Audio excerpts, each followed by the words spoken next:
So, diversity. Now, isn't that a strength?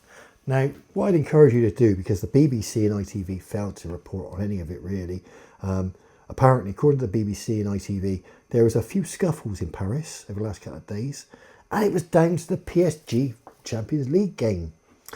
Yeah, no, it wasn't. There were thousands and thousands of people rioting on the streets in Paris, destroying the place, and the vast majority of those people doing it were of a particular grouping. Okay, we don't need to be a rocket scientist to work out what grouping.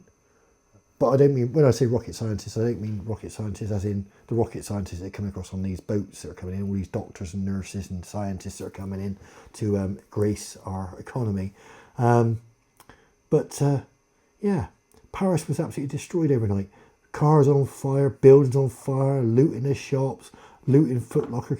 Because they were walking about and needed some new shoes, they looted the Foot Locker. They got hungry, so they looted all the shops for the food, or nicked all the food. Then they went along, they needed some Gucci bags, so they popped in the Gucci, nicked all the bags. Really, nothing to do with the football. It started hours before the football actually kicked off, so it couldn't have been nothing to do with the football anyway. It's been going on for a few days now. There's several police officers been killed. I'm sure last time I saw it was 190 odd police have been actually seriously injured in the clashes. 600 arrests of the demographic that was actually doing it. This is what's in France at the moment, and that's nothing new in Europe. Germany have had similar problems. Belgium certainly has similar problems. Every country in Europe has similar problems.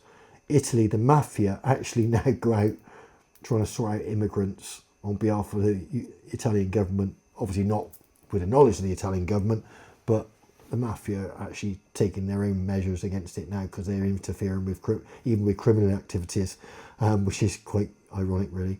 But anyway, this is coming to Britain if we're not careful. We've got to get on top of this immigration. We've got to stop the illegal stuff.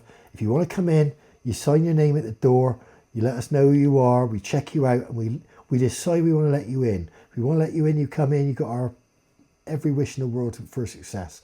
But if we don't want you in, you've got to go. Simple as that. It's got to happen now. We've got to have some control. Our borders are out of control. If you haven't got borders, you haven't got a country. We have imported the whole of the third world, whilst we still send aid to the third world. Decide what you want to do, Keir Starmer. You sending aid to Africa to help Africa, or you having Africa come to us? Because one way or the other has got to stop.